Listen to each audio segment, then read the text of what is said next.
नमस्कार, news one India देख रहे हैं आप, आपके साथ मैं हूं ऋतु। बुलेटिन की शुरुआत करेंगे बड़ी खबर के साथ। गोरखपुर और देवरिया दौरे पर रहेंगे सीएम योगी आदित्यनाथ। आपको बता दें, सुबह 10:20 पर सहजनवा स्टेडियम का करेंगे शिलान्यास। आपको बता दें कि 11:20 पर बॉटलिंग प्लांट का भूमि पूजन भी करेंगे। और इसके साथ साथ आपको बता दें कि दोपहर 3 बजे के करीब स्वर्गीय मर्जादी देवी पीएचसी देवरिया का करेंगे उद्घाटन। शाम 4 बजे कई परियोजनाओं का शिलान्यास और लोकार्पण करेंगे। और इसी के साथ साथ इन तमाम कार्यक्रमों के बाद शाम 5 बजे जनप्रतिनिधियों के साथ मुलाकात करेंगे सीएम योगी आदित्यनाथ। बड़ी खबर आपको बता रहे सीएम योगी आदित्यनाथ के आज के पूरे डे प्लान की, और आज कहां कहां क्या कुछ कार्यक्रम हैं उससे जुड़ी बड़ी खबर, बड़ी जानकारी आप तक पहुंचा रहे हैं। गोरखपुर और देवरिया दौरे पर रहेंगे सीएम योगी आदित्यनाथ। गोरखपुर में और देवरिया में हुंकार भरेंगे और करोड़ों की सौगात देने की तैयारी सीएम योगी आदित्यनाथ की। जन कल्याणकारी योजनाओं का लोकार्पण और शिलान्यास आज इस दौरे में सीएम योगी आदित्यनाथ देंगे।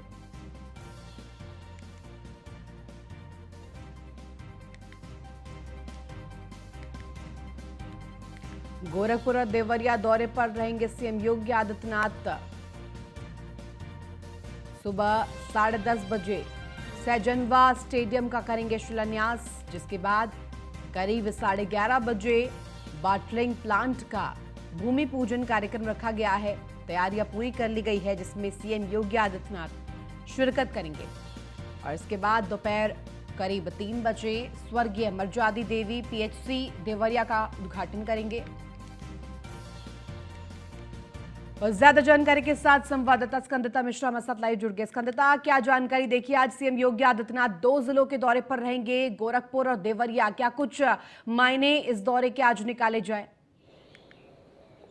जी बिल्कुल, आज योगी आदित्यनाथ गोरखपुर और देवरिया के दौरे पर रहने वाले हैं। और जब भी योगी आदित्यनाथ गोरखपुर देवरिया जाते हैं तो तमाम चीज़ हर जगह जाकर जो करोड़ों की भेंट देकर आते हैं, जिसमें तमाम परियोजनाएं होती हैं जिनका लोकार्पण शिलान्यास करके आते हैं। ऐसे में सुबह 10:30 बजे सहजनवा स्टेडियम का लोकार्पण करेंगे सीएम योगी आदित्यनाथ, शिलान्यास करेंगे सीएम योगी आदित्यनाथ। उसके बाद 11:30 बजे जो 11:30 बजे बाटलिंग प्लांट है वहां पर पहुंचकर भूमि पूजन करेंगे सीएम योगी आदित्यनाथ। उसके बाद दोपहर में 3 बजे स्वर्गीय मर्यादा देवी पीएचसी देवरिया का उद्घाटन करेंगे सीएम योगी आदित्यनाथ। उसके बाद में जो उनके तमाम जनप्रतिनिधि हैं उनसे मुलाकात भी करेंगे शाम को 5 बजे। आपको बता दें 4 बजे कई परियोजनाओं का लोकार्पण और शिलान्यास करेंगे सीएम योगी आदित्यनाथ। तो ये 2 जगहों का दौरा है, गोरखपुर और देवरिया, जो कि बेहद खास रहने वाला है। आज गोरखपुर और देवरिया की जनता को तमाम परियोजनाओं को आज भेंट मिलने वाली हैं। जिस तरीके से वो आज तमाम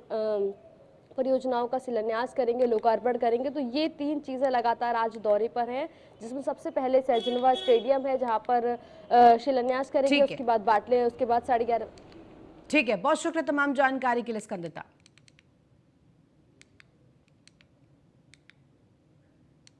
और ये बड़ी खबर, क्योंकि गोरखपुर और देवरिया दौरे पर सीएम योगी आदित्यनाथ आज रहने वाले हैं।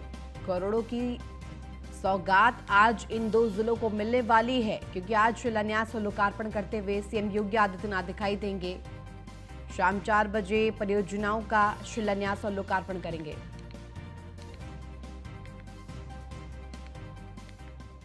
और बड़ी खबर कानपुर से आपको बता दें, डिप्टी सीएम ब्रजेश पाठक का आज दौरा। संभ्रांत ब्राह्मण समाज के सम्मेलन में होंगे शामिल। आपको बता दें कि डिप्टी सीएम सम्मेलन में लोगों को करेंगे संबोधित। और यशोदानगर में निजी गेस्ट हाउस में ब्राह्मण सम्मेलन होगा।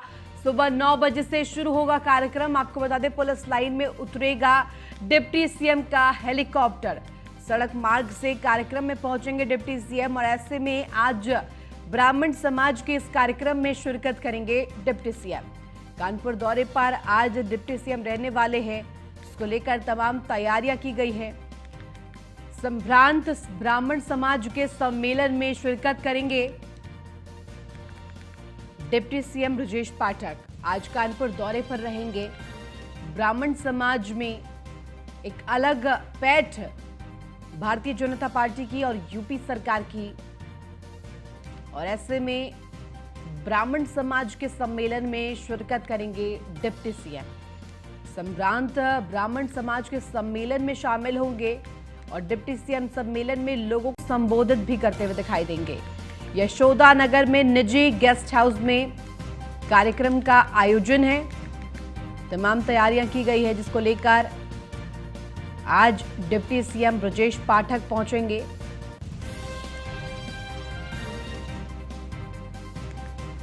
संभ्रांत ब्राह्मण समाज के सम्मेलन में शामिल होंगे।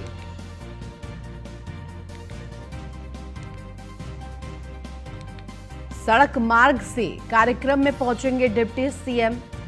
आपको बता दें कि तमाम तैयारियां की गई है डिप्टी सीएम के इस आगमन को लेकर। और ज्यादा जानकारी के साथ संवाददाता सूरज पांडे हमारे साथ जुड़ गया। सूरज, देखिए जिस तरह से डिप्टी सीएम ब्रजेश पाठक आज कानपुर पहुंचेंगे और खास तौर पर ब्राह्मण समाज के सम्मेलन कार्यक्रम में शिरकत करेंगे, क्या मायने निकाले जाए इस दौरे से? जी बिल्कुल, आपको बता दें कि जिस तरीके से पूरे उत्तर प्रदेश में निकाय चुनाव अब नजदीक है, ऐसे में लेकर भारतीय जनता पार्टी किसी भी तरीके से सारी तैयारियों में जुटी हुई है, कोई भी कभी नहीं छोड़ना चाहती है। इसको लेकर आज कानपुर के यशोदा नगर में आज डिप्टी सीएम ब्रजेश पाठक आज तकरीबन वही 9 बजे कानपुर पहुंचेंगे, जहां एक ब्राह्मण सम्मेलन में शामिल होकर उस ब्राह्मण सम्मेलन को संबोधित भी करेंगे, तो साथ ही पार्टी से जोड़ने का भी ब्राह्मण समाज को काम करेंगे। वहीं आपको बता दें, इस ब्राह्मण समाज में सर्व समाज को भी बुलाया गया है, जो भी संभ्रांत लोग हैं उनको भी संबोधित किया जाएगा। ऐसे में कहीं न कहीं से जो ब्राह्मण समाज है वो कई बार ये सामने आता है कि भारतीय जनता पार्टी से नाराज है, ऐसे में उनको भी साधने का भरसक प्रयास आज किया जाएगा। जी सूरज, क्योंकि आज डिप्टी सीएम पहुंचने वाले हैं, इसको लेकर क्या तरीके की सुरक्षा व्यवस्था की गई है? क्या कुछ सुरक्षा के इंतजाम किए गए हैं? जी बिल्कुल, आपको बता दें कि सबसे पहले डिप्टी सीएम जो है वो कानपुर के पुलिस लाइन में पहुंचेंगे। पुलिस लाइन से सड़क के माध्यम से वह कानपुर के यशोदा नगर में एक निजी गेस्ट हाउस है, वहां पर पहुंचेंगे और उसके चलते छप्पे छप्पे पर पुलिस व्यवस्था को तैनात किया गया है, ताकि किसी प्रकार की कोई गड़बड़ी ना हो सके। वहीं आपको बता दें कि सुबह से ही ये जो तैयारियां हैं वो पूरी दुरुस्त कर ली गई है। तो डिप्टी सीएम यहाँ पर 25 मिनट का ये आयोजन है, यहाँ पर रुकने के बाद सीधे कानपुर से आगे के लिए प्रस्थान करेंगे। जी सूरज, क्या कोई अन्य बड़े पदाधिकारी या फिर नेतागण भी इसमें मौजूद रहेंगे या सिर्फ डिप्टी सीएम ब्रजेश पाठक यहाँ पहुंचेंगे? नहीं, देखिए बात बता दें कि यहाँ पर मुख्य रूप से जो मुख्य अतिथि इस कार्यक्रम के हैं वो डिप्टी सीएम ब्रजेश पाठक ही है। और कानपुर के जो पदाधिकारियों की बात करें तो कानपुर दक्षिण की जिला अध्यक्ष वीना पटेल यहाँ पर मौजूद होंगी। साथ ही आपको बता दें कि जो भी भारतीय जनता पार्टी के कार्यकर्ता है वो भी बड़ी संख्या में वहां पर पहुंचने वाले हैं। पहले ये कार्यक्रम जो था वो दूसरी जगह था, मगर जगह छोटी होने की वजह से दूसरी जगह कार्यक्रम को शिफ्ट किया गया। ठीक है, बहुत शुक्रिया तमाम जानकारी के लिए सूरज।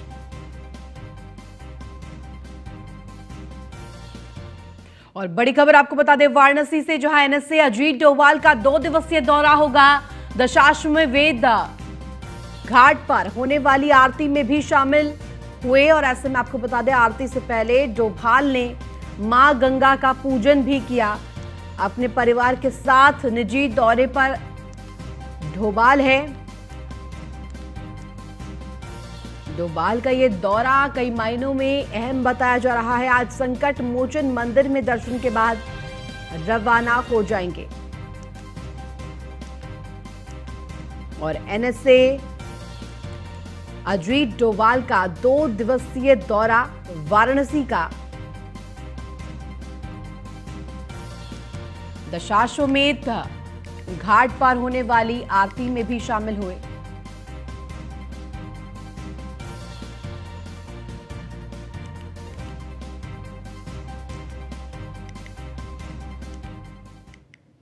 और बड़ी खबर आपको बता दें, लड़ाकू विमान से उड़ान भरेंगी राष्ट्रपति द्रौपदी मुर्मू। तेजपुर वायुसेना स्टेशन पहुंचेंगी राष्ट्रपति द्रौपदी मुर्मू। सुखोई 30 MKI लड़ाकू विमान में उड़ान भरेंगी और 8 अप्रैल तक असम के दौरे पर है राष्ट्रपति द्रौपदी मुर्मू। राष्ट्रपति को सेना की ताकतों, हथियारों और नीतियों से अवगत कराया जाएगा और इसी को लेकर पुख्ता इंतजाम किए गए हैं।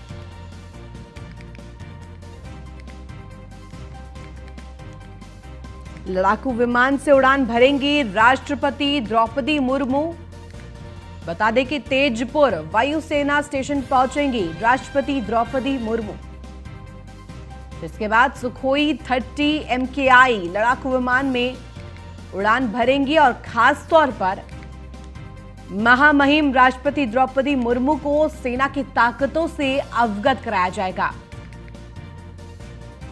सेना की ताकतों, हथियारों और नीतियों से जानकारी दी जाएगी।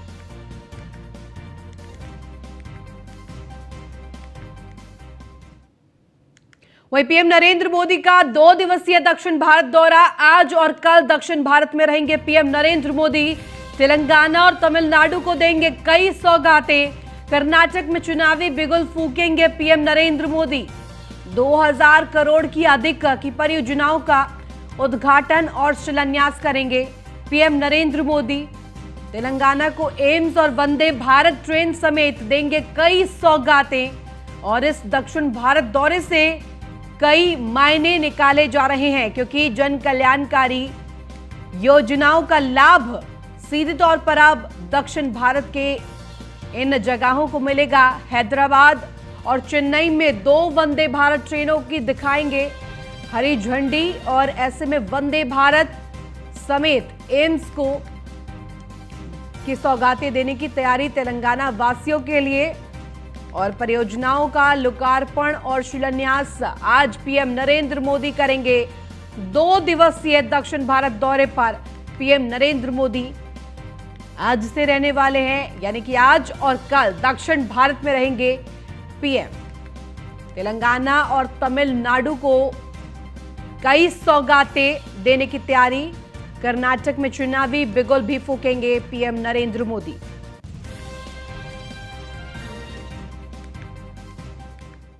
और फर्रुखाबाद से इस वक्त की बड़ी खबर आपको बता दें, संदिग्ध परिस्थिति में झोपड़ी में लगी आग ने 4 आशियानों को अपनी आगोश में लिया और आग की चपेट में आने से 4 घरों की गृहस्थी जली है। एक युवक आग की चपेट में आने से बुरी तरीके से झुलसा। इसके साथ साथ 4 भैंसों की भी इस दौरान मौत हो गई।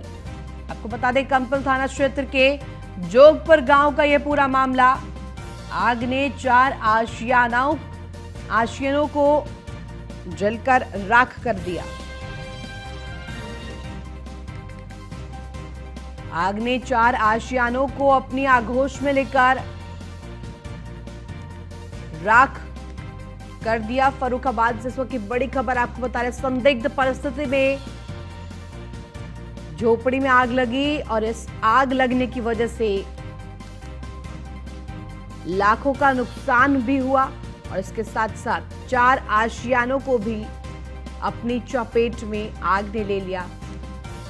4 घरों की गृहस्थी जल गई और एक युवक आग की चपेट में आने से बुरी तरीके से झुलसा, बुरी तरीके से घायल हुआ है और 4 भैंसों की कीमत भी चुकानी पड़ी है। 4 भैंसों की इस दौरान इस हादसे में मौत हो गई है।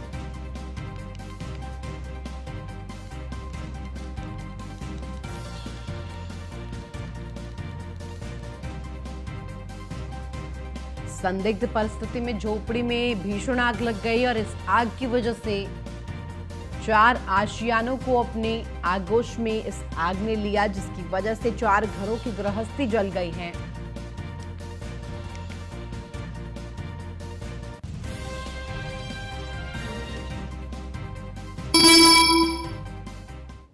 और बड़ी खबर आपको बता दें, नगरीय निकायों में संचालित योजनाओं का होगा निरीक्षण। नागरिक सुविधाओं केंद्र राज्य की योजनाओं का निरीक्षण किया जाएगा। निरीक्षण के लिए 38 अधिकारियों को जनपदों में भेजा जाएगा और जायजा लेने के लिए कहा जाएगा। निर्देश दिए गए हैं। निकायों में 8 से 10 अप्रैल तक स्थलीय निरीक्षण कार्यक्रम का आयोजन किया गया है।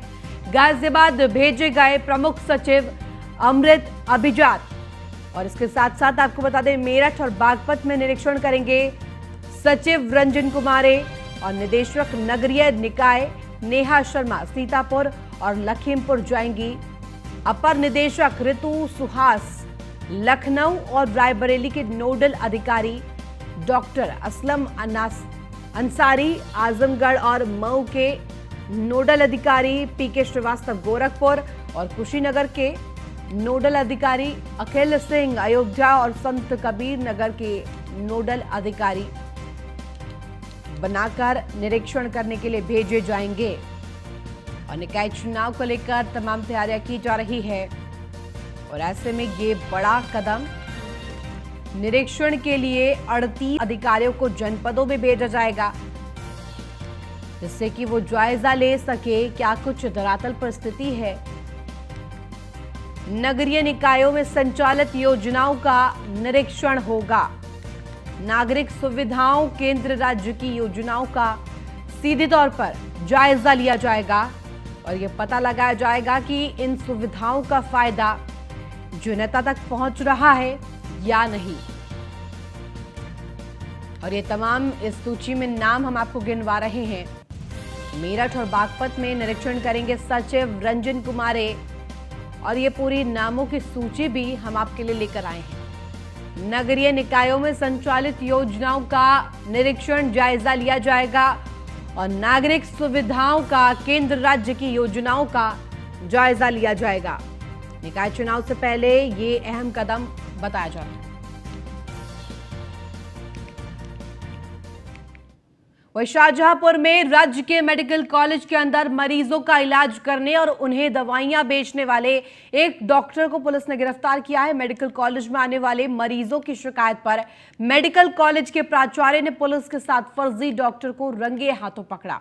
मेडिकल कॉलेज के प्राचार्य का कहना है कि राष्ट्रीय स्वास्थ्य मिशन के अंतर्गत सरकार की तरफ से काउंसलर की नियुक्ति वर्ष 2018 में की गई थी। काउंसलर का काम सिर्फ इतना होता है कि अगर कोई दिमाग से डिस्टर्ब मरीज आता है तो उसे सही राय देकर, यानी कि उसकी काउंसलिंग करके मानसिक रोग विशेषज्ञ डॉक्टर को दिखाने की राय देना।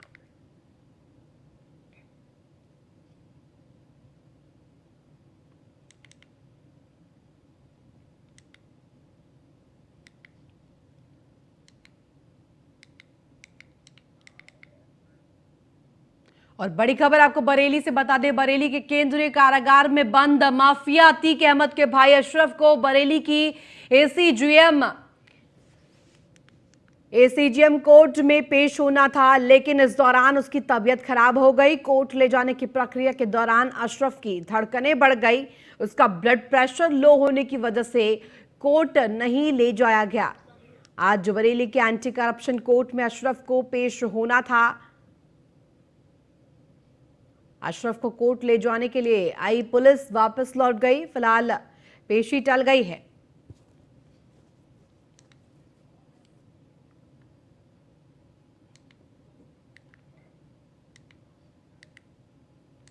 और बड़ी खबर उन्नाव से आपको बता दें, महिला ने किया हाई वोल्टेज ड्रामा, पुलिस पर लगाए आरोपी बेटे से छेड़छाड़ का आरोप। पुलिस जीप के सामने लेटी बुजुर्ग महिला पर केस दर्ज किया गया है। पुलिस ने महिला पर केस दर्ज किया है। तस्वीरें आपके सामने हैं।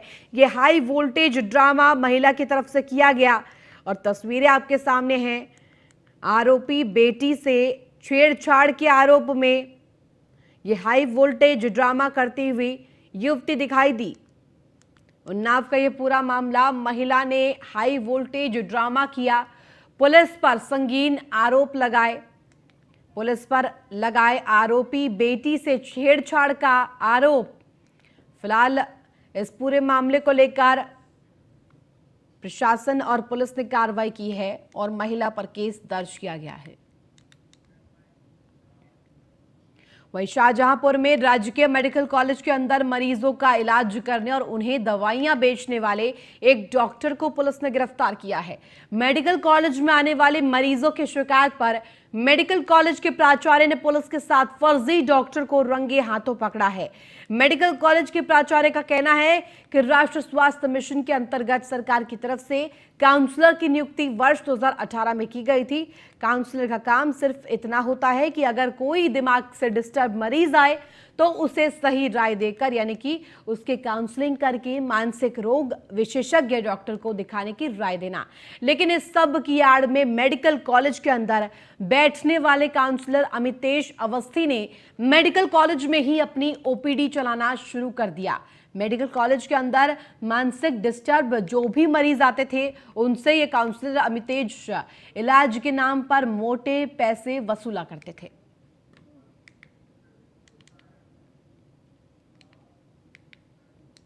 और बड़ी खबर अमेठी से आपको बता दें, अमेठी में एक बार फिर से बुलडोजर गरजा है।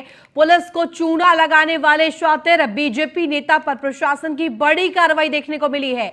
बीजेपी नेता ओम प्रकाश मिश्रा के अवैध भट्टे पर बुलडोजर चला है। बीजेपी नेता ने अवैध तरीके से चला रहा था अवैध भट्टा और ऐसे में बीजेपी नेता ने जमीन पर लिया था कई लाख रुपए का लोन। 78 लाख रुपए का लोन लिया गया था। भारी पुलिस बल की तैनाती के बीच ये कार्रवाई की गई है। एक बार फिर से अमेठी में बुलडोजर गरजा है और इस बार अमेठी में ये बुलडोजर बीजेपी नेता की भट्टे पर गरजा है।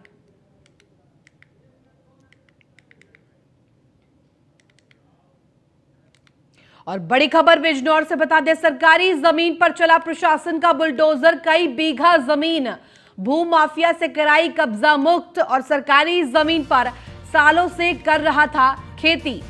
आपको बता दें, थाना चांदपुर के पावटी क्षेत्र का ये पूरा मामला है।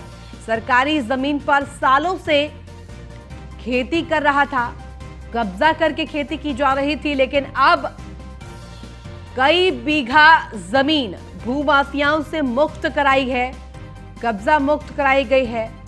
बुलडोजर गरजा है एक बार फिर से। सरकारी जमीन पर प्रशासन का बुलडोजर चला है। बिजनौर की यह बड़ी खबर। लगातार प्रशासन का पीला पंजा चलते हुए हम देख पा रहे हैं। सरकारी जमीन पर प्रशासन का बुलडोजर गरजा है।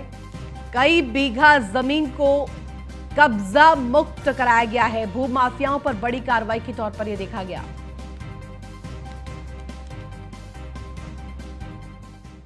कानपुर से अब खबर, जहां बच्चा चोरी मामले में सामने आया है महिला का सीसीटीवी फुटेज। आपको बता दें, बच्चा चोर महिला हुई है सीसीटीवी में कैद। 2 दिन में सामुदायिक स्वास्थ्य केंद्र में घूम रही थी और 2 दिन से लगातार चक्कर काट रही थी महिला। पुलिस फिलहाल मामले की जांच कर रही है। आपको बता दें कि बच्चा चोरी की वारदात बढ़ती जा रही थी, जिसको लेकर पुलिस ने कार्रवाई की है। कानपुर का ये पूरा मामला और अब सीसीटीवी फुटेज भी सामने आ गया है। बच्चा चोरी का मामला। चोरी कल पेशेंट एक्चुअली सुबह 8 बजे पेशेंट की डिलीवरी हुई थी। आते समय एम्बुलेंस में हो गई थी। यहाँ पर आया गया था, पेशेंट को हम लोगों ने रिसीव किया, बच्चे का क्लेम कार्ड ये सब किया, प्रॉपरली भर्ती किया। और जो वो मरीज जिसको कह रहे हैं कि बच्चा चोरी किया, इन्हीं के साथ से कल सुबह से यहीं था, वार्ड में था। ये मरीज से घुले मिले हुए थे और सुबह सुबह आज 6 बजे उनकी सांस पानी लेने हुए गई थी। चोरी कल पेशेंट एक्चुअली सुबह 8 बजे पेशेंट की डिलीवरी हुई थी। आते समय एम्बुलेंस में हो गई थी। यहाँ पर आया गया था, पेशेंट को हम लोगों ने रिसीव किया, बच्चे का क्लेम कार्ड ये सब किया, प्रॉपरली भर्ती किया। और जो वो मरीज जिसको कह रहे हैं कि बच्चा चोरी किया, इन्हीं के साथ से कल सुबह से यहीं था, वार्ड में था। ये मरीज से घुले मिले हुए थे और सुबह सुबह आज 6 बजे उनकी सांस पानी लेने हुए गई थी। चोरी कल पेशेंट एक्चुअली सुबह 8 बजे पेशेंट की डिलीवरी हुई। तो इसी के साथ फिलहाल इस बुलेटिन में बस इतना ही। आप देखते रहे न्यूज़ 1 इंडिया।